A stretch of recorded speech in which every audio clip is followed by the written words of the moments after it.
and we have to really escalate the noise we make so that we'll be heard.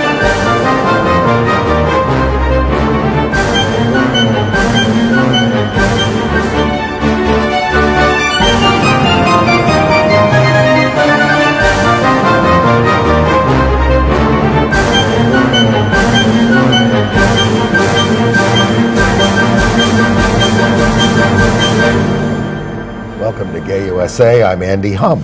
I'm Ann Northrup. And you know how people sometimes complain I spend the entire show pushing my hair behind my ears? No. Well, they do, and they do to me. And I keep trying to remember to bring in bobby pins, but I keep forgetting them. So today, paper clips. Any port in a storm. Exactly. We have a lot of serious news. We That's do. why we're trying to leaven up, because Africa is turning into a disaster. Horrible. Starting with Uganda, where the president there has declared, used the word war on gays, and will sign the draconian anti-gay law there. We had held out hope that he might continue to oppose it, but no. And there have been more mob attacks on gay people, gay men, in fact, in Nigeria. They're increasing there, and the law, of course, there is already in place. And everybody's getting into the act. The president of Gambia wants us exterminated like mosquitoes. These are the words that he used. Yeah. Now, better news in the United States this week. Virginia, just after we finished taping last week, a federal judge struck down the ban on same-sex marriage there. I can go back. Indiana now cannot vote in a referendum on whether same-sex marriage to ban same-sex marriage in their constitution until at least 2016. Also good news, and some small good news from Kansas, where at first we thought it was a disaster because the House passed one of these anti-gay religious exemption bills, worse than Russia probably. But then what happened, the Republican head of the Senate standing up and saying, no, we're not going to do that. There's a growing movement in Idaho for their non-discrimination bill. Growing demonstrations there. And there's been progress for a transgender woman in Texas on her long case to get survivor benefits after her husband's death. We told you about that horrible arson fire in Seattle, where disaster was averted, but they have arrested a suspect in that case, and he was ready to go after someone else with a gun. He sounds like the President of Gambia, actually. And back in Russia, in Sochi, a couple of activist events this week, not from the athletes, of course, or the spectators, but Vladimir Luxuria, a long-standing Italian transgender activist, showed up and was detained twice for speaking out for LGBT rights, as were some members of Pussy Riot. The actor Ellen Page, of Juno fame and many other films, has come out publicly, and we're going to have the first out lesbian or gay contestant on American Idol. You may say to yourselves, but what about Clay Aiken or Adam Lambert? They came out after they were on the show. This is someone who's out. It's like Michael Sam coming out beforehand. Exactly, while the audience is voting. And Andy is going to review a couple of new plays, one on 9/11 and Carol Churchill's latest, Love and Information. Well, the information coming out of Africa is really horrendous. Yes. So this Uganda, for years you heard about the Kill the Gays bill. Well, so it was reduced to draconian sentences for gay people. Lock up the gays bill. And anybody who helps us. Yeah. I mean, you can get, first of all, Uganda already had a life sentence in prison if you engaged in homosexual activity before all this started. But now it's like sexual touching can be 7 years to life. 3 years. Do it twice and you go for life. 3 years for not turning in someone who violates the law. It goes on and on and on and on and on. And the West was really pushing, don't do this. Yeah. This is, terrible. And we thought the president, Museveni, was a reasonable guy who was standing in the way of this bill, finding ways to maneuver around it, hold it up, not get it passed. And then the parliament, without a quorum, under the leadership of his opponent, supposedly in the next presidential race, went ahead and passed it. And he turns out to care more about his political future than anything else, and announced to his party conference well, let's hear what he has to say about it. He would sign the bill. If the authorities here give me their signed statements, my historical job is finished. I will sign the bill. Then we shall have a war with the homosexual lobby in the world, but backed by these people, and you, we go back to the world. For 20 years or more. There's no downside politically, domestically. A great upside, evidently. This is what he has decided to do to ensure his reelection. So the United States says, by the way, this is the first, these laws, all these anti-gay laws are rooted in British colonialism. But yes. This one has a twist because for the first time it covers lesbians. The British buggery laws did not cover lesbians. You know, the old quote from Queen Victoria, women don't do such things. One of the ministers in Uganda said, we're tolerant, we're not slaughtering them. Now, the United States says... Well, maybe not the government, but when we get to Nigeria, we will see that the government doesn't have to slaughter them, because once you pass a law like this, the mobs will take over and slaughter people. We already had David Kato murdered in Uganda a couple of years ago. And there have been attacks in Uganda as well. Yeah. Obama calls this an affront, says the U.S. will review relations. Susan Rice warned Museveni prior to his signing it, sat down and talked to him repeatedly. Yes, but to no avail. Now, Frank Mugisha, who runs SMUG, Sexual Minorities of Uganda, which I always thought was a cute unfortunate acronym. These days, yes. But what he says is, here's what we're going to do. We're going to attack the bill legally. We're going to go to court against this. Now, that seems just unbelievable that given the fact that the president of the country is standing up and saying we're going to have a war on the homosexual lobby worldwide, that they could get anywhere in court. But that's his preferred way of addressing this. Right. Which certainly makes some sense, and I suppose that could be a way out of it. If the courts say you can't do this, that would give the politicians an excuse not to pursue it. And again, the other thing that Museveni said, the president of Uganda, was, I'm waiting for scientific evidence that this is genetic. And if it's genetic, I'm not going to sign it because they can't help themselves. They're just sick. So his health ministry prepared this long document, quackery, but you know, with science mixed in. Yes. And you know, whatever they said, he still went ahead and signed the bill. So things are really ugly in Uganda, where, of course, they drove out millions of people years ago under Idi Amin, and where the wife of the president distributes comic books about the evil monsters who are Jews. Anti-Semitism is as bad as homophobia. Uganda is an 85% Christian country. Half the Christians are Catholics, half a lot of Anglicans, some Pentecostals as well. And where U.S. evangelicals went over to seed this this attitude of kill the gays. The Anglicans are very evangelical over there. Absolutely. Now, Nigeria is a mix of Muslim and Christian, and they already have this horrible law there. So what are the developments this week?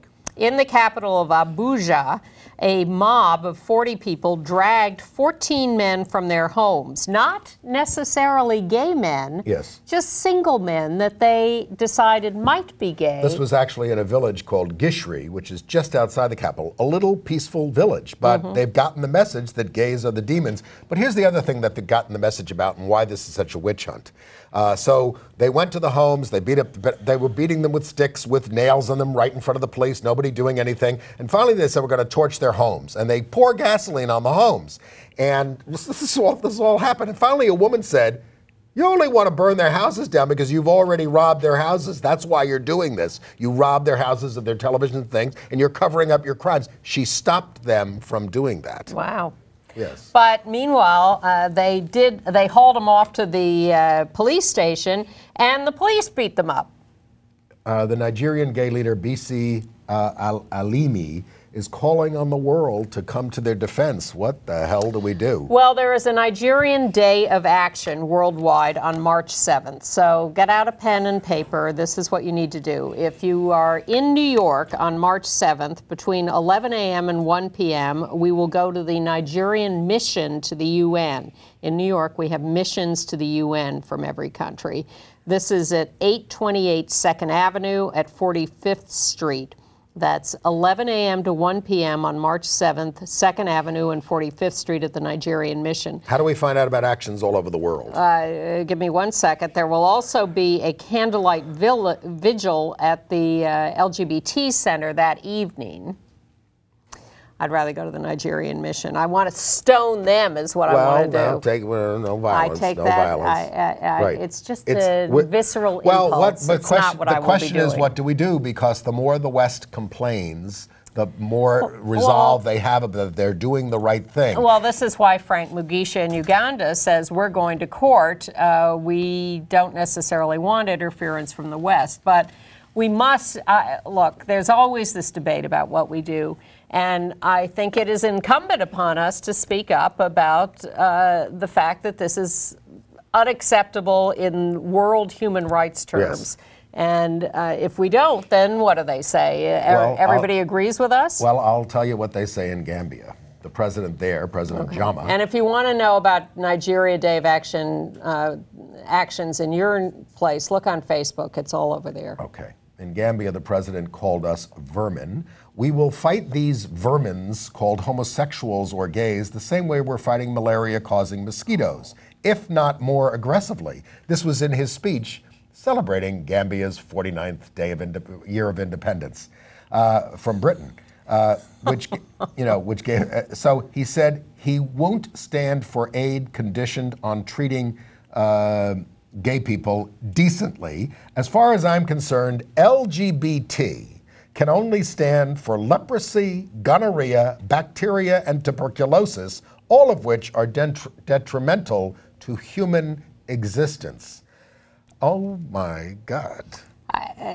What are you supposed to say to that? Exactly. I'm not done with Africa. You want to talk about Cameroon? Sure. Gay activist there was arrested because a guy who'd been arrested as a thief was asked to supply names of gay people, and he gave the cops a list, and so now they are out arresting people on this list. All right. And here's an interesting point. In August 5th and 6th, there is supposed to be a U.S. Africa Leaders Summit in Washington, D.C. That could be the opportunity for some real action and some real pressure. And Peter Tatchell has raised this at Commonwealth meetings because a lot of these nations are members of the British Commonwealth. Absolutely should be making progress there. Where are we done with Africa? Yes. Well, and speaking of England, back in England, the Church of England has ruled out special services of blessings for married same-sex couples. We have them in the U.S. Episcopal Church. But this is a church, of course, that blesses animals, regularly. And clergy are forbidden to enter into same-sex marriages, which, by the way, come into effect in England and Wales on March 29th. And Scotland. Well, Scotland picked the same date? I think so. They did it. Yeah. They passed it separately. Yeah. I know. Okay. I think they're coordinated all. So the union is holding for the moment. Now, wasn't the church allowing its clergy to enter into civil partnerships? Yes, they were. Okay. But this is about religion. I understand. The Dominican Republic ambassador to the Vatican wrote a letter to the Pope complaining about the gay United States ambassador to the Dominican Republic. And what did the Pope have to say? The Pope has been silent so far, but the president of the Dominican Republic says that his ambassador to the Vatican was not authorized to say bad things about the U.S. ambassador. Well, but to all of you who say that this Pope is a breath of fresh air, all this stuff has been happening, for instance, in Uganda with a very Catholic population. You know, we could talk about a lot of other places, and we hear nothing. He never stands up for us. Exactly. And it doesn't. Ever. He doesn't hesitate to make, no pope has hesitated to make proclamations about the world as a whole. It doesn't even have to be about a Catholic population. Right. Then there's the Ukraine. You're all watching the horror there in the streets. And of course, the split there is between those who want to look to Russia and those who look to the West. Those who look to Russia are in power at the moment. But politicians who are in power are looking to have a Russian-style anti-gay law there as well. Well, to me, aside from the horror of what's actually happening, is who's behind it. And the person who's behind it is Putin. In the middle of the Olympics, is directing this violence against dissidents in the Ukraine. This is all at his order.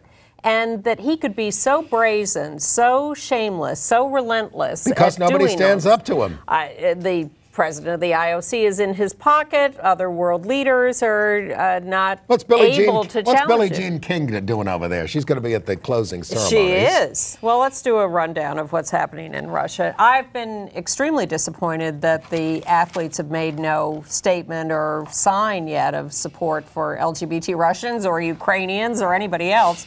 Oh, we're just athletes. We train so hard. This is the peak moment of our lives. Oh, please.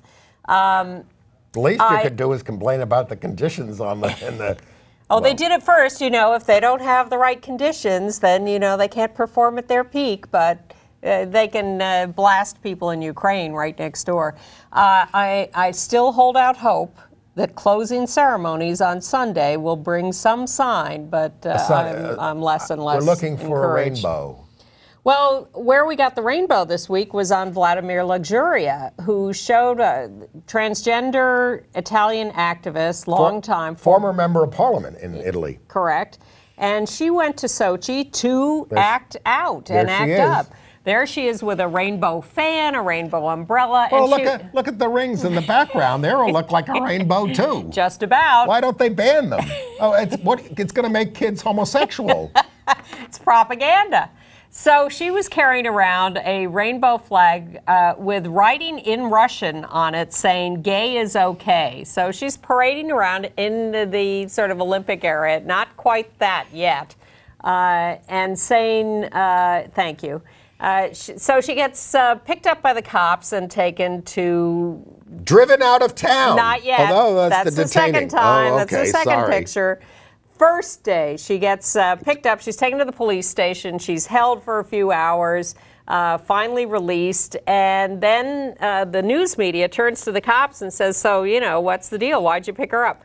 We have no record of her detention. We don't know what you're talking about. I know nothing. So the second day, she goes out again, and now you can put up the second picture. She's in a rainbow headdress now, and she's walking around the square outside the Olympic facilities yelling, gay's okay, it's okay to be gay. And she does that for a couple of hours. And the tourists are coming up and having their pictures taken with her. And everybody's very happy, and it's all lovely rainbows. And then she tries to go to a hockey game for which she has a ticket. And 4 plainclothes cops, and you see a couple of them in the front there, grab her, throw her in a car, which has IOC logos on it, and drive her out to the countryside and dump her. Now, what's more likely to turn kids into homosexuals? That fright wig that she's got on with the rainbows on it, or those hot athletes in those skimpy outfits? Oh, my God. Talk about homoeroticism. Well, this is the thing about the NFL, too. There's so much homoeroticism already. Patting on the butt and everything, and the hugging each other and bumping each other. So when a real gay guy comes along and is... They're terrified. They're not, though. But I mean, they surveyed the players. We're going to get to that. Of course they're not terrified, but what it does is it confronts the homoeroticism that's there with the reality of gayness, and that's really going to throw them for a loop. Anyway, more on that in a moment. Well, we love you, Vladimir Luxuria. You know, it's Stonewall again. This is the only one who has really done something other than Pussy Riot. It takes a transgender activist to go out in public with the rainbow colors and confront people on this. None of the athletes, none of the spectators, none of the officials, no Brian Boitano, none of that. So the other ones who demonstrated essentially were Pussy Riot. Yep.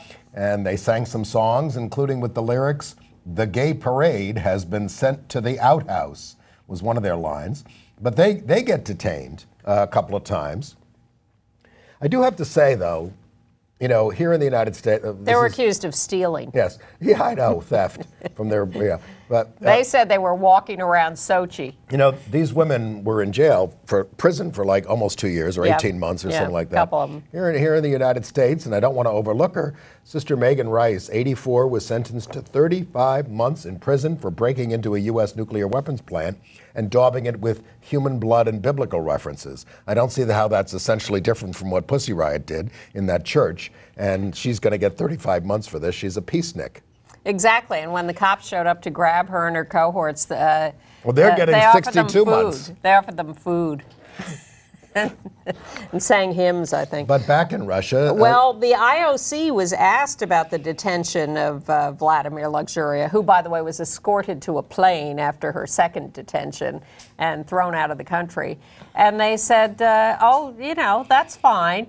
She was attempting to hold a political demonstration on Olympic territory. Well, this is the thing. Our mere existence seems to be a political statement. Exactly. We're going through the same thing in New York over the St. Patrick's Day parade. We don't hate gay people, but you can't have a sign that says you're part of a gay group, as if that... You can't be gay and Irish. Right. It's, you know, so we're dealing with that. But nevertheless, St. Petersburg is bidding for the 2024 Summer Olympics. Yeah. No, unless things have changed radically over there. All right, a few headlines from Russia. The Prime Minister, Medvedev, who keeps flipping jobs with Putin, he's the former president, he signed a new law on no adoptions by gay people or unmarried people of Russian orphans from countries that okay gay marriage. So forget it if you want to adopt any Russian orphans. And there are I read my own handwriting, at least 1,000, maybe it says 11,000 a year by the U.S. Wow. And a little ray of hope out of Russia is the fact that they're going to have the Open Games there, a gay sports festival scheduled 3 days after Sochi, February 26th to March 2nd in Moscow. 200 athletes from 8 countries. The organizer is Konstantin Yablonsky, who's a figure skater who won at the Gay Games in 2010, wants to show that we're normal and healthy, not sodomists, which of course we are. I suspect there will be a news blackout in Russia on that, because that, of course, would be propaganda. I will compliment some of the news organizations here. ABC News did an excellent piece on the violence against gay people and what is happening still at the Central Station bar in Moscow. They covered the whole history of the attacks there and the morality police who are cracking down. And in fact, 15 thugs did another attack on Central Station. Cops stood by and did nothing. It's happening. It's relentless. Now, one of the things has been... I have some... No, I just swallowed wrong. Okay. One of the real problems has been the sort of neo-Nazi thugs who entice gay men online and then post the videos and humiliate the gay people who then have to flee. They don't get arrested generally, or not. It turns out that I think one ringleader's been arrested. That's it. Instagram and Facebook were sites that were allowing the posting of these videos up until now, and finally a hue and cry was raised, and they have now gotten rid of them. When you think about what gets censored on Facebook, and yet there were all these videos of these thugs beating up gay people in Russia, and that was okay. But there's still this Russian site, vk.com, that is the main place they post all this stuff. Which apparently New York City and New York State are invested in. Tangentially. What the story is that New York State and New York City have global depository somethings that are financial investments in Megaphone, which is a big telecommunications company in Russia, which is owned and controlled by one of their big oligarchs who also owns and controls VK.com. So now the request from Queer Nation is that the state and city use their influence with him through their investments to get him to get VK.com take down these Why doesn't Comcast videos. buy them instead of Time Warner? We're about to be taken over by Comcast. Excellent idea. And, then there's the environmentalist who's in prison for 3 years, had his assets frozen. The IOC doesn't care about that. The father of the out lesbian Australian snowboarder, Belle Brockhoff, says she's getting hate tweets simply because she's been identified as a lesbian, and that the Australian team is discriminating against her and giving her less access to training facilities. The lesbian speed skater from the Netherlands has now won 3 medals. She's the one who cozied up to Putin. Yeah. Pays, I guess. Yeah, more to come from Russia. It's the main deal is that the IOC puts out all these morality values and then doesn't follow up on them because they're in bed with the monsters, and Putin is just doing whatever he wants. Right. All right. Oh, and one more international story. The editor of the major lesbian magazine in Taiwan has come out as a lesbian. And we'll keep you posted who on the cast of Looking comes out, because they're not all gay. She said this as she was lobbying. Well, they're not all out. Some of them are not gay. She was lobbying for legalization of marriage in same-sex marriage in Taiwan, and she is the daughter of a major publishing family, so this is a big deal. But welcome. Okay. Okay, back to the United States. Well, I think we should start with the horror story in Kansas that has a happy ending, or a semi-happy ending. Kansas, of course, is really gone off the cliff in terms of being right-wing. Governor Sam Brownback. I mean, they are just passing all kinds of horrible legislation there that's hurting workers and women and everything. But, so when a bill came along, and these bills come, by the way, from the American Religious Freedom Program, which writes these things, gives them to these right-wingers, and they just pass them. They don't even read them. Happening in legislatures all over the country. So here's a bill that was passed 72-49 to exempt any person or religious entity with a, quote, sincere religious belief from any prosecution if they refuse, now this is again a quote, to provide to gay couples any services, accommodations, advantages, facilities, goods, privileges. I mean, how are you supposed to eat?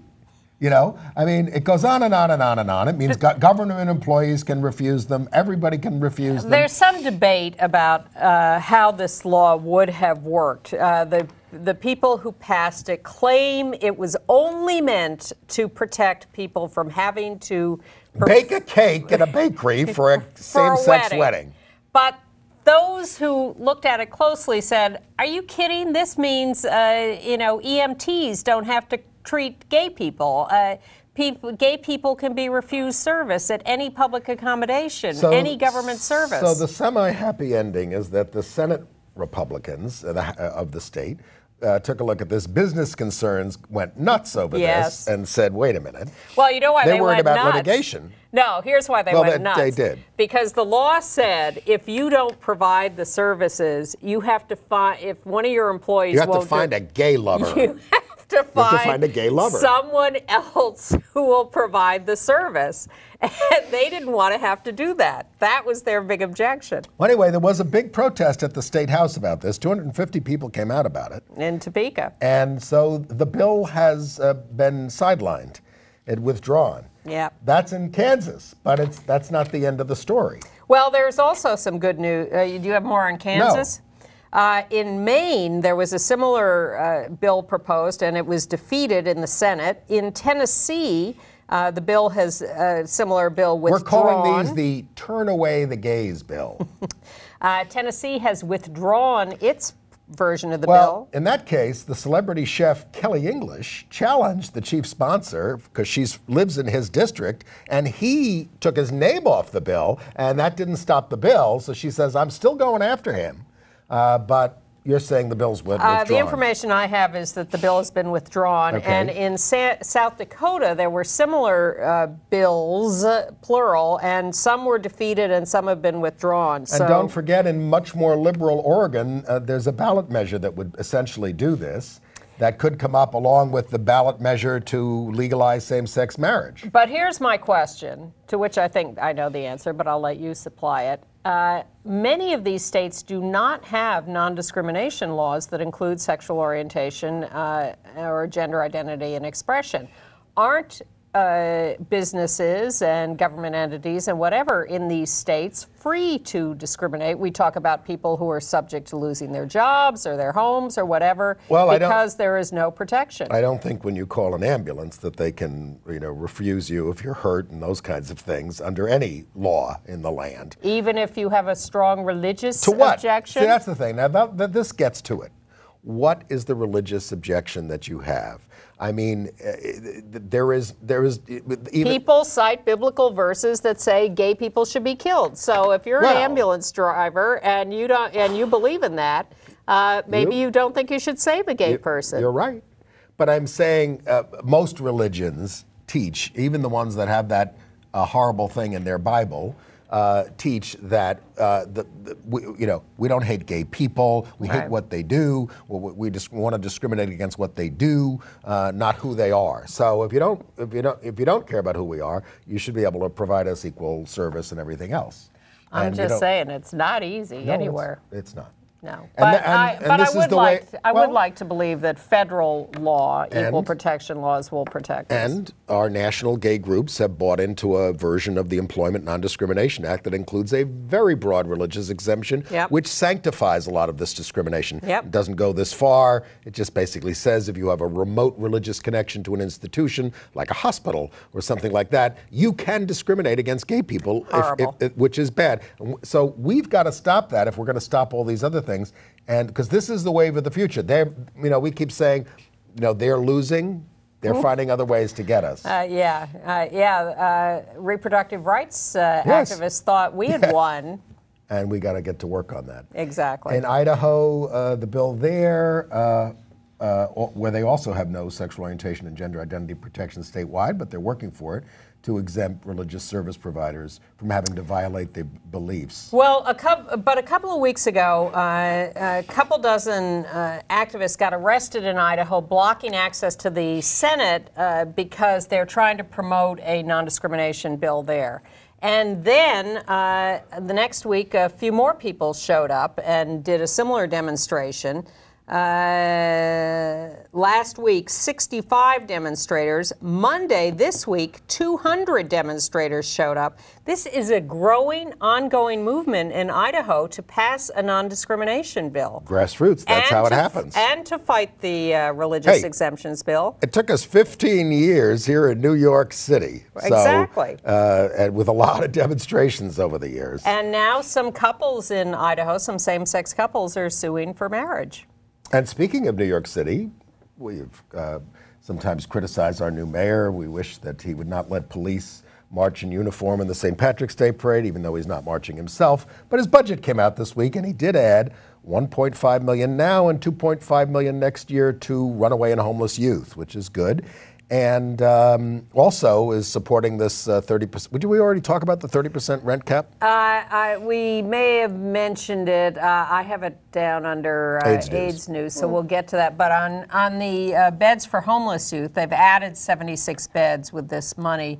But as our colleague Kate Barnhart points out, who runs a program for homeless youth, they cap the age for these beds at 21, and really they need a few more years of ability to shelter these youth because they're really not on their feet by 21. So that needs to be paid attention to, too. Well, some more good news from the U.S. The Washington State House of Representatives, 94-4, passed a bill forbidding conversion therapy for minors. That seems to be a new tack people are taking. And in Hattiesburg, Mississippi, the city council unanimously passed a resolution to include LGBT folks in their policy on diversity. It's the second city in Mississippi to do it. Starkville passed one in January.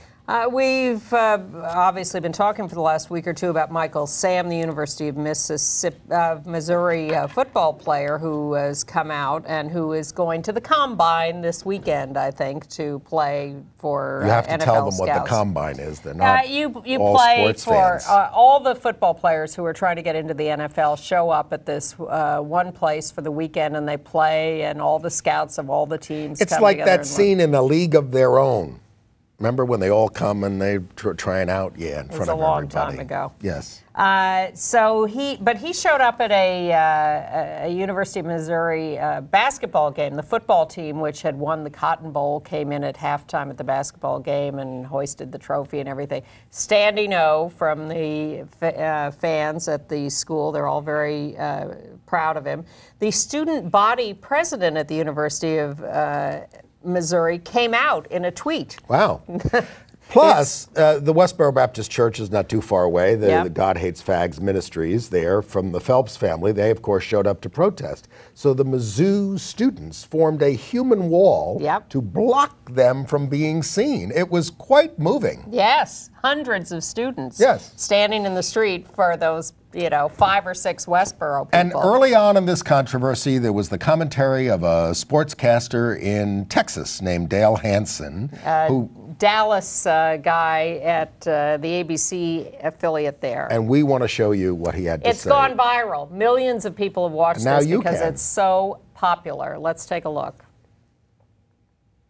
It was quite a weekend. That little dust up in Lubbock Saturday night. And then yesterday, Missouri's All-American defensive end Michael Sam, the SEC's Defensive Player of the Year and expected to be a 3rd to 5th round pick in the NFL draft, tells the world he's gay. The best defensive player in college football's best conference, only a 3rd to 5th round NFL pick? Really? That is shocking. And I guess that other thing is too. Michael Sam would be the first openly gay player in the NFL, says he knows there will be problems and they've already started. Several NFL officials telling Sports Illustrated it will hurt him on draft day because a gay player wouldn't be welcome in an NFL locker room. It would be uncomfortable because that's a man's world. You beat a woman and drag her down a flight of stairs, pulling her hair out by the roots, you're the 4th guy taken in the NFL draft. You kill people while driving drunk, that guy's welcome. Players caught in hotel rooms with illegal drugs and prostitutes, we know they're welcome.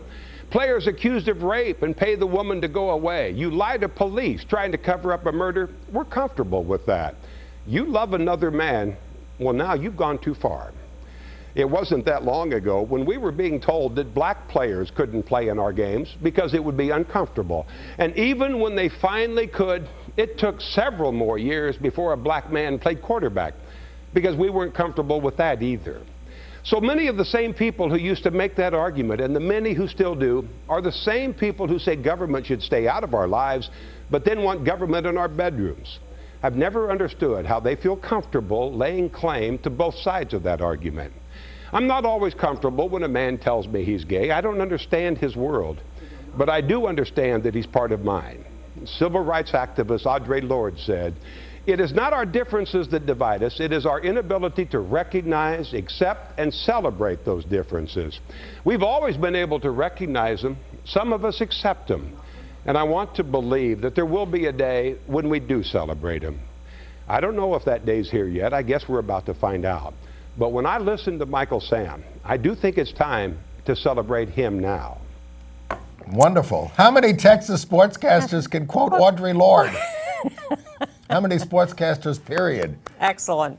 Wonderful. And the Missouri legislature has been moved enough by all of this to consider again, for about the 10th year, a non-discrimination law that would cover the state, including sexual orientation and gender identity and expression. So we'll see whether this puts them over the top finally on that. Now, ESPN, the sports network, did an anonymous survey of NFL players and found that 86% don't care if they have a gay teammate. but they're split on whether a gay player could be comfortable in their locker rooms.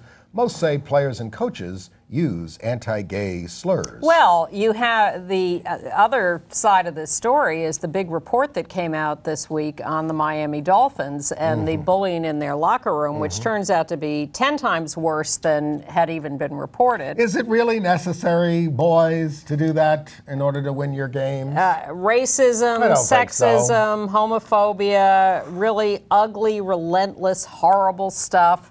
And it vindicated Jonathan Martin, which I thought was really important because, you know, we certainly assumed that there were things said to him, but you had to kind of wonder, really bad enough to walk away from the team? And this report really lays it out and really makes you understand how bad it could be. Okay. So we'll see whether, I'd like to think that Michael Sam, here's what I think. I think the report coming out on Miami makes it more likely that NFL teams will be looking to draft Michael Sam because they're going to be looking to signal that they are not the way the Dolphins are or are not willing to put up with that kind of behavior anymore. Right. So I think that helps him. Now, in Chattanooga, we told you that a gay councilman there, Chris Anderson, was subject to a recall because he stood up for gay rights, and he's out gay. Well, they got the 1,600 signatures necessary for the November ballot, so Chattanooga is going to be quite the scene of a civil rights battle to hold on to this guy. Quite a bit of notice last week when Facebook decided that they would start offering a much wider range of gender identities for people to use on their Facebook IDs. So it's now, you know, it's over 50 as opposed to 2. Now let's go to Seattle. We told you about that arson fire there. I guess it was on New Year's Eve into New Year's Day at a gay club there. Somebody spilled gasoline on the stairwell of a 2-tier club, lit it, you know, and two gay soldiers, I think they were, put it out and saved hundreds of lives. Yes. It could have been like a thing called Happy Land in New York where that many people were killed. Anyway, so a suspect was arrested. His name is Musab Mazmari, 30. He allegedly told a friend that, quote, homosexuals should be exterminated. Thank goodness his friend went to the FBI. He believed that Musmari planned another attack with a rifle. He's being held on $1 million bail. And there is actual surveillance video of him in the club carrying around the jug of gasoline. I think he might have done it. Yeah, I think so too. I think he would be comfortable in Gambia. Again, pencil and paper, this coming Monday, the 24th at 10:30 a.m. in Philadelphia, the ribbon-cutting ceremony to officially open the John C. Anderson Apartments, the LGBT-friendly senior living facility. There are already people living there. They've started moving in, and the ceremony will feature some of those residents. A lot of politicians, Ed Rendell. Well, there's our old pal, Mark Siegel, who is the head of the Philadelphia Gay News, the editor there, who put this together with others, of course. And there'll be a lot of pioneer activists, and there were a lot in Philadelphia. Are they going to live there? I'm sure some will. At any rate, this is on South 13th Street in Philadelphia, 249-257 South 13th Street, Monday at 10:30 a.m. Yep. And we're happy to hear the update from Hale Center, Texas, where a 16-year-old out bisexual Sierra Wood, who'd spoken up for same-sex marriage in a class, been kicked out of the classroom, said, "Sup?" to someone in the hallway and been accused of gang language and suspended from the school. And then her sister, who defended her, was threatened with jail time for not making her go back to school. She has been accepted in a homeschool program, and the sister is not going to jail. Hooray. Yes. So congratulations to everybody there, and best of luck, Sierra, and your sister. Okay. Depressing study out of Yale. They got information on 5,000 LGBT faculty members from universities across the United States, and these numbers show, almost unbelievably to me, 11% are out. 11%. Does that mean out to their students? It just said out. And of those 11% who are out, 94% say they are uncomfortable in the university setting sometimes. It's terrible. Very terrible. And you can imagine what the statistics are in elementary and high schools. Yeah, and someone who has just come out and was a little nervous about it, but good for her for coming out, is the young actress Ellen Page, 26, 27, star of Juno. Yep. And many other things. She appeared at a Human Rights Campaign new conference called Time to Thrive, which is a youth conference, and she was there to talk about it. And she decided in the middle of her speech to come out. So we will show you a little bit of that. You can see more on the HRC website. And I'm inspired to be in this room because every single one of you is here for the same reason. You're here because you've adopted as a core motivation the simple fact that this world would be a whole lot better if we just made an effort to be less horrible to one another.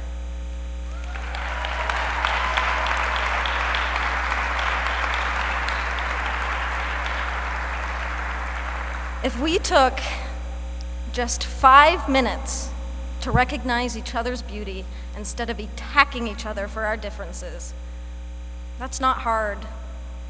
It's really an easier and better way to live. And ultimately, it saves lives. Then again, it can be the hardest thing. Because loving other people starts with loving ourselves and accepting ourselves. And I know many of you have struggled with this. And I draw upon your strength and your support in ways that you will never know. And I am here today because I am gay. And because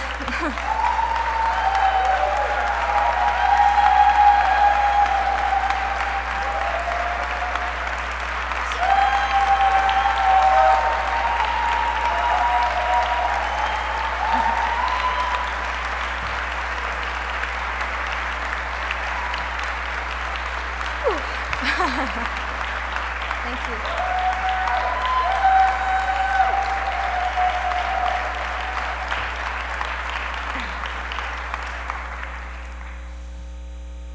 And because maybe I can make a difference to help others have an easier and more hopeful time.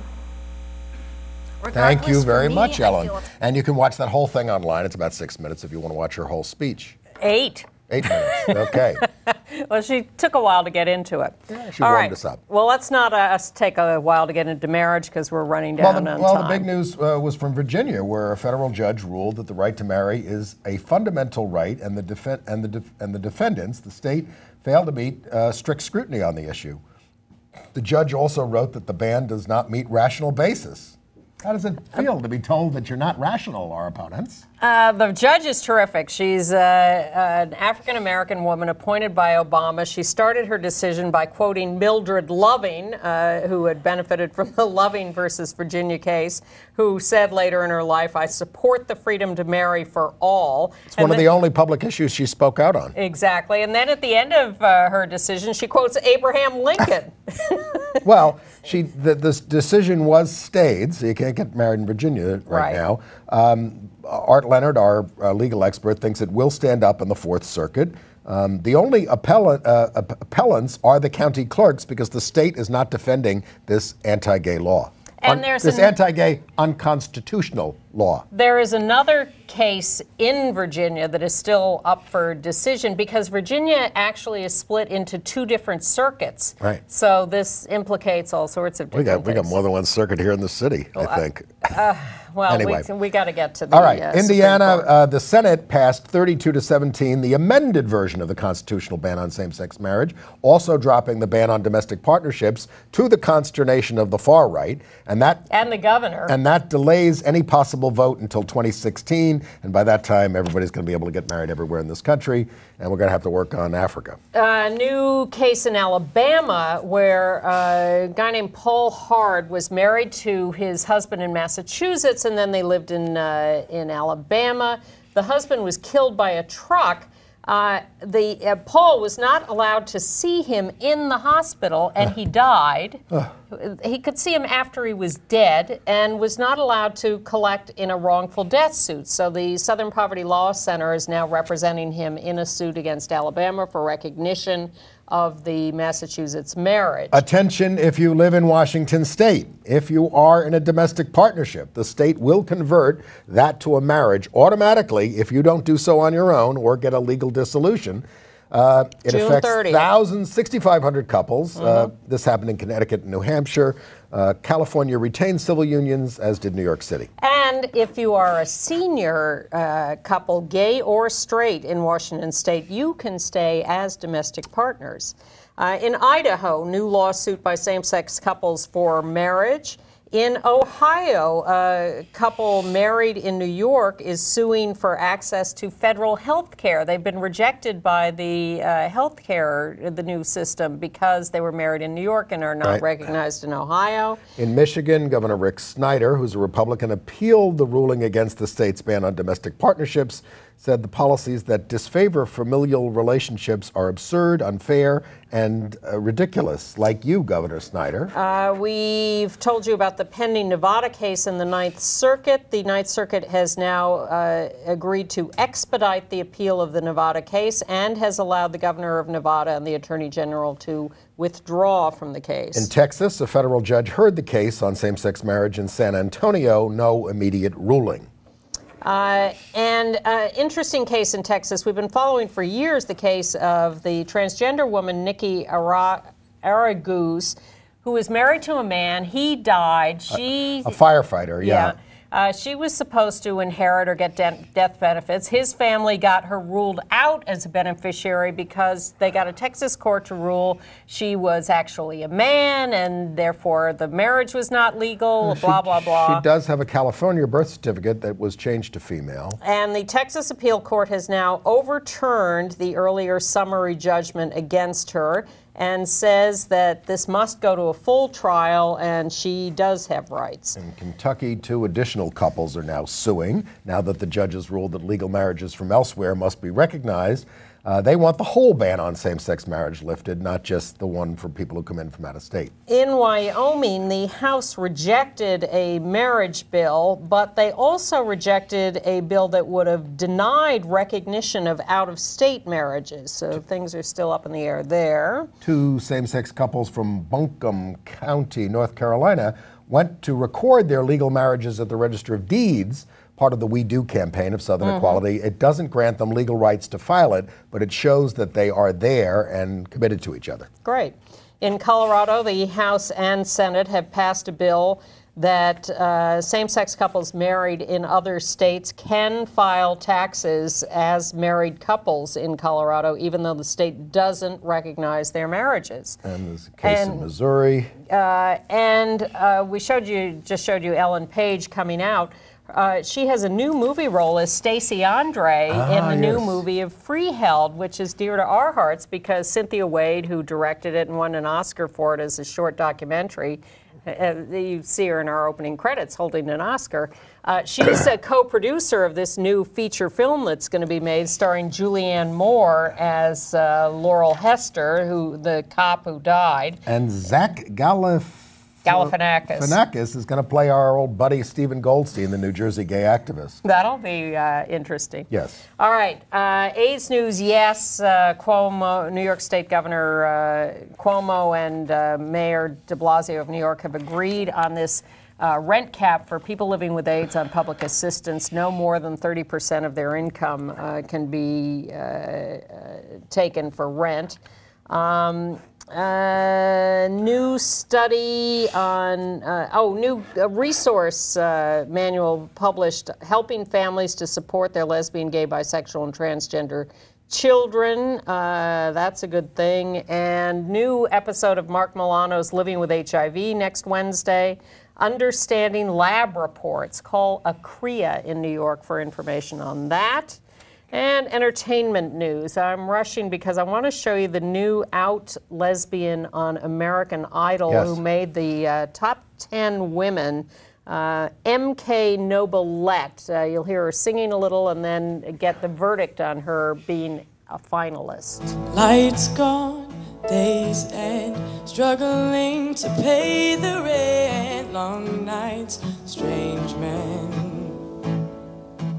And they say she's in the class A team, stuck in her daydream, been this way since 18, but lately her face seems slowly sinking, wasting, crumbling like pastries.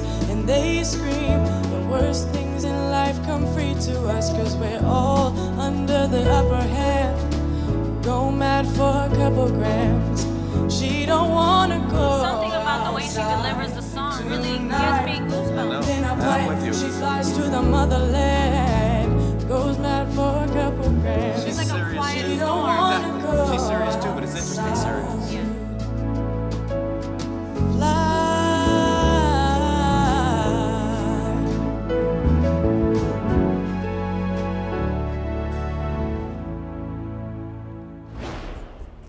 I think with you, it was kind of difficult because we all kind of fell in love with your voice and your style, but you're not the typical American Idol.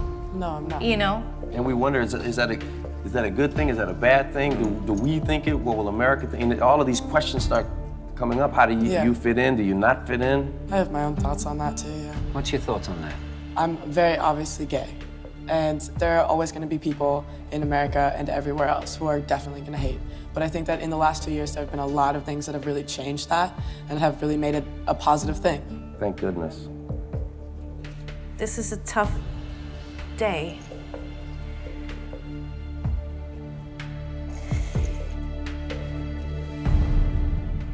The world is changing, I think.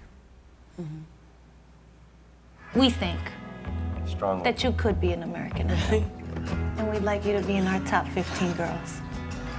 You have a great voice, MK. Thank you so much. We belong here. Thank you guys so much. You're welcome, baby. Can I hug Congratulations, you guys? Thank you so much. Yeah, it's shocking they haven't had an out contestant, but now they do. Well, not too many people came out to see Bike Man, a 9/11 play on a snowy night. There were about 20 people in the audience. There's the picture. That's Robert Cuccioli, who was in Jekyll and Hyde. Yeah. I'm sitting there annoyed that it's a horrible night and all this kind of stuff. And it's a sort of a poetic play by a CBS newsman who wrote about his experiences taking his bike down to the towers. And I was actually, and it was in kind of, stylized language. It was so intense. It brought you down there. It's something we don't like to think about a lot. So I highly recommend Bike Man by Tom Flynn down there at BMC, Manhattan Community College. A little less so on Love and Information by Carol Churchill, which has some very good acting in it. It's about just what it says, love and information, but it's 2 hours, no intermission. Okay. Very tough. And that's all the news this week. We'll see you next week. Bye-bye.